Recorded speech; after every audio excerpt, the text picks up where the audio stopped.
LPCPT2 exam 2 तारीख से आपके स्टार्ट होते हैं, 6 को भी होगा। बहुत ज़्यादा समय नहीं बचा हुआ है। जिनका 2 का एग्जाम होगा हार्डली उनके पास 15 दिन बचा हुआ है। जिनका 6 को होगा थोड़ा सा समय उनको मिल जाएगा। ठीक है, आपके पार्ट ए में आप कितना स्कोर करते हो यही डिपेंड करेगा कि आपका सिलेक्शन होगा कि नहीं होगा। ठीक है, ज़्यादातर जितने भी लोगों से मैंने बात किया हुआ है मुझे एवरेज पता चल रहा है कि ज़्यादातर लड़के जो हैं 60 के आसपास मॉक टेस्ट में अपना स्कोर कर पा रहे हैं। स्कोर अच्छा है, पर भाई मैं बताऊं ये कैटेगरी पे डिपेंड करता है कि आपकी कैटेगरी क्या है। अगर आप यूआर से आते हो, कुछ लोगों को लग रहा है कि इतने पे भी मेरा सिलेक्शन हो सकता है, कोई बात नहीं भाई, पर मैं बोल रहा हूँ कि बचे हुए दिनों में क्या तुम 60 पे ही रहना चाहोगे।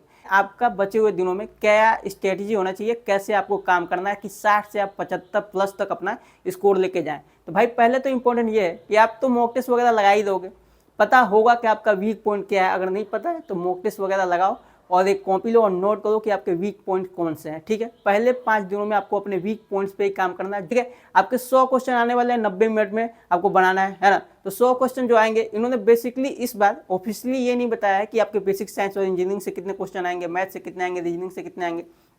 हम मान के चल रहे हैं, हो सकता है कि 25-25 सब कोई बोल रहा है, 25 आएगा मैथ से, रीजनिंग से 25 आएगा और आपके 50 आएंगे बेसिक साइंस और इंजीनियरिंग से। ठीक है, पर मान के चलो, मैं बोल रहा हूँ कि अगर उन्होंने थोड़ा सा इधर उधर भी कर दिया तो 25 से 30 आपके आएंगे मैथ्स के।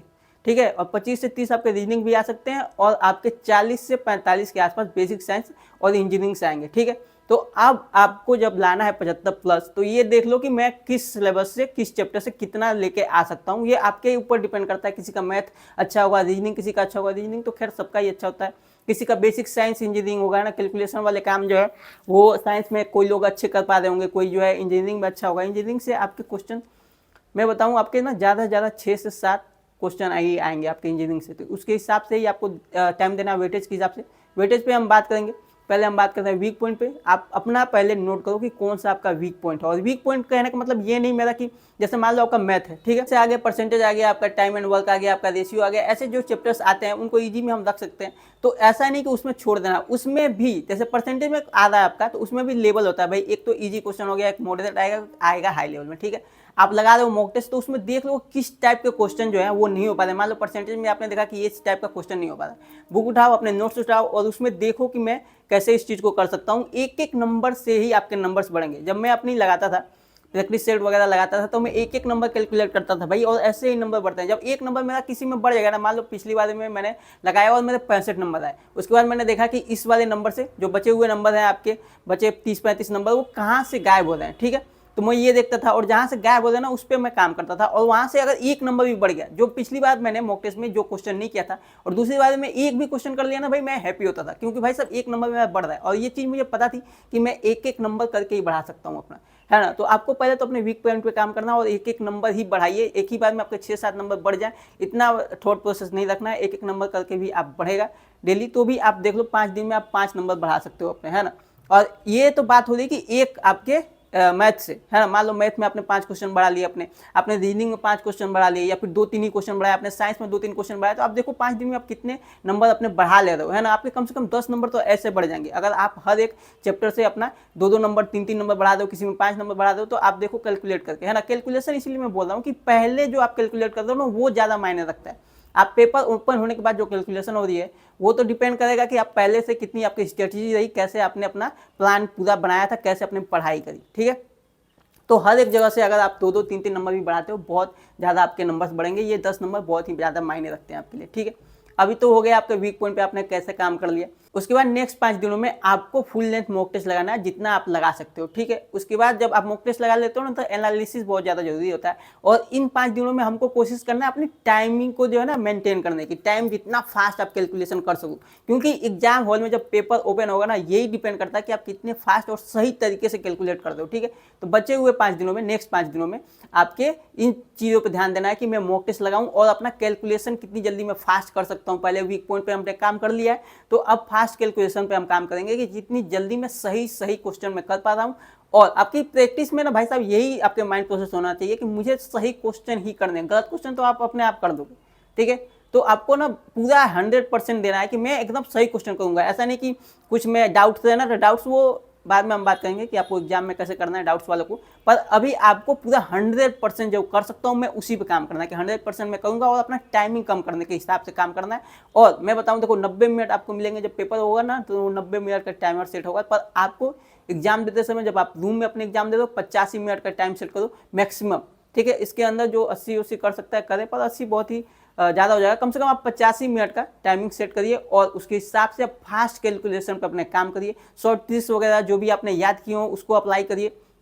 नए शॉर्ट ट्रिक्स आप शुरुआती 5 दिनों में, जो 5 दिनों में मैंने वीक पॉइंट्स का बोला था ना, उसमें आप काम कर सकते हो शॉर्ट ट्रिक्स पे, जैसे कि अलजेब्रा हो गया, इस टाइप के जो लेंदी वाले आते हैं लंबे लंबे, उसमें जो है आप अपना शॉर्ट ट्रिक्स वगैरह अगर आपने कोई नोट्स बनाया है उसमें लगाइए और उस पर जो है काम करिए, उसको अप्लाई करिए। आपके परसेंटेज और टाइम वर्क वाले हैं, रेशियो वाले हैं, इनको तो बहुत ही फास्ट करना पड़ेगा आपको। कम से कम इनको जो है ना 15-10 सेकेंड 20 सेकेंड में करके दिखा दो, कम से कम 30 सेकेंड, ज़्यादा से ज़्यादा 30 सेकेंड ऐसे क्वेश्चंस को, ठीक है। उसके बाद आपके टाइम पे वर्क हो गया। उसके बाद आपके जो बचे हुए 5 दिन हैं उसमें आपको काम करना है, आपके वेटेज के हिसाब से आपको पढ़ाई करनी है, किसमें कौन से क्वेश्चन का वेटेज ज़्यादा है, ये आपके सिलेबस वाइज कौन से चैप्टर से कितने क्वेश्चन आ सकते हैं, इसके प्रीवियस ईयर के अकॉर्डिंग या फिर इससे पहले जैसे आए थे उसके अकॉर्डिंग हमने बनाया हुआ है।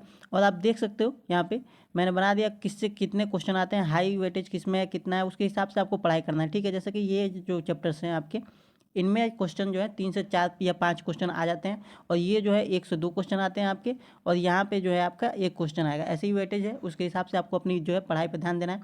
आप स्क्रीनशॉट ले लो, यहाँ पे आप देखो, यहाँ पे रीजनिंग का है और यहाँ पे जो है आपके साइंस के, ठीक है। आप लोग के स्क्रीनशॉट ले लो और शुरुआती दिनों में भाई साहब जो मैंने बताया आपको कि एक एक नंबर करके आपको बढ़ाना है। 5 दिन आपको वीक पॉइंट पर काम करना है। अब देखो, एक तो एटीट्यूड ये होना चाहिए कि एक दिन में कम से कम मैं 1 नंबर तो एक सिलेबस से आपके एक चैप्टर से ले ही सकता हूँ, ठीक है।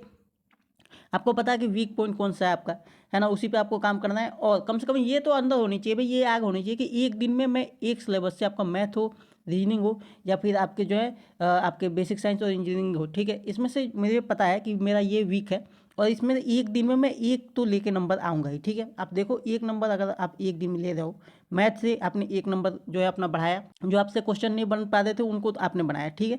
और मैं मतलब ऐसा नहीं बस बना दिया, मतलब ये चैप्टर मुझसे नहीं बनता है तो ये मैंने पूरा क्लियर कर लिया एक दिन में। मैं एक क्वेश्चन तो इसमें से बना लूँगा, ठीक है। एक दिन में एक क्वेश्चन यहाँ बना लिया आपने मैथ से, एक आपने बना लिया अपने रीजनिंग से, और एक आपने बना लिया बेसिक साइंस और इंजीनियरिंग ड्राइंग, किसमें से भी एक, ठीक है।